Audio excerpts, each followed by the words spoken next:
There was once a young man named Arjun who carried the weight of the world inside his head. Every morning he woke up with 1,000 thoughts fighting for attention. What if he failed at his job today? What if his friends thought less of him? What if tomorrow did not turn out the way he imagined?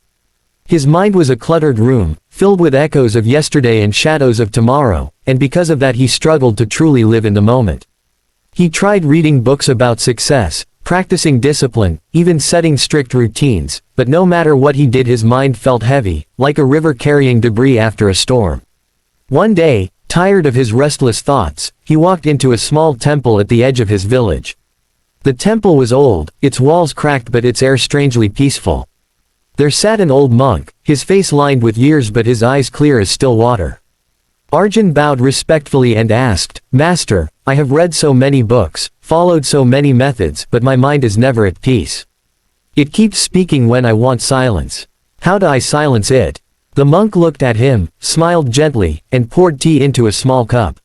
He kept pouring until the tea overflowed and spilled onto the floor.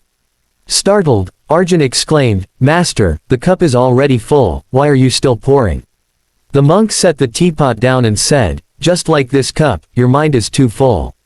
If you want peace, if you want clarity, you must first empty it." Arjun was puzzled. Empty my mind? How can one live without thoughts? The monk chuckled softly and replied, "To empty your mind does not mean to erase it or to become foolish. It means to stop holding on so tightly. It means letting go of what does not serve you, creating space so something new can enter." That evening Arjun returned home and reflected. He realized that every worry he carried was like an old piece of furniture in a room with no space left. He remembered past failures and replayed them over and over, as though keeping them alive would change the outcome. He carried fears of the future as though he had already lived them. No wonder his mind was crowded. The next morning he decided to practice what the monk had shown him. He sat quietly, closed his eyes, and imagined placing every thought, one by one, into a small box. The regret of a mistake at work, into the box. The fear of losing respect, into the box. The doubts about tomorrow, into the box. Each time he placed a thought inside, he imagined the box becoming lighter, until finally there was nothing left but silence. For the first time in many years, he felt a soft, calm space inside. As days passed, Arjun began to notice changes.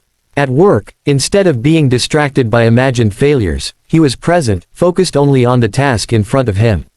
When speaking with friends, he was not lost in worries about how they judged him but listened with genuine attention. He even noticed the sound of birds in the morning and the warmth of sunlight on his face, small details he had ignored for years. One evening, frustrated after a long day, he returned to the temple to speak again with the monk.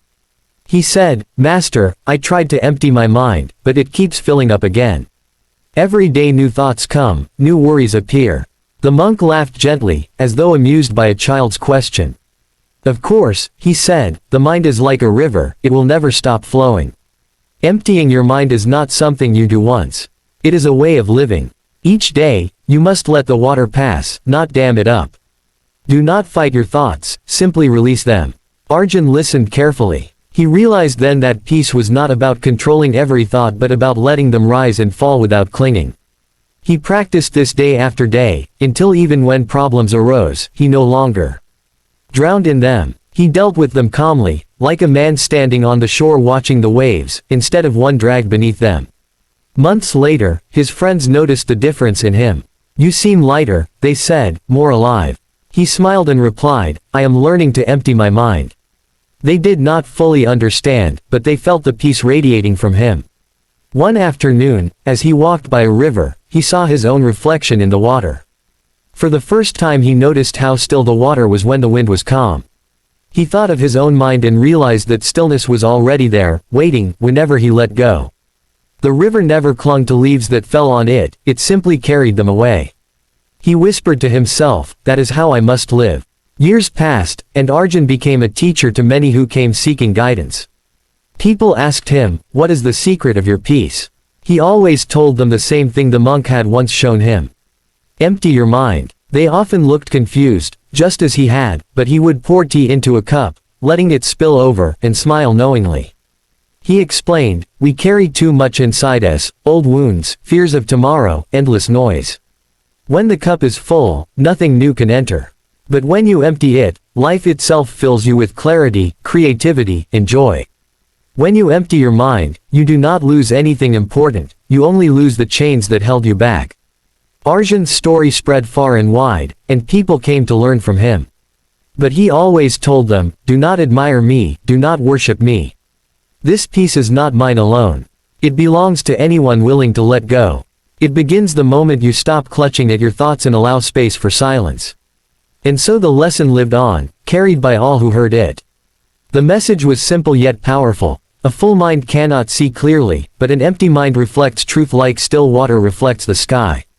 To empty your mind is not to abandon life but to finally live it fully, free from the weight of unnecessary burdens.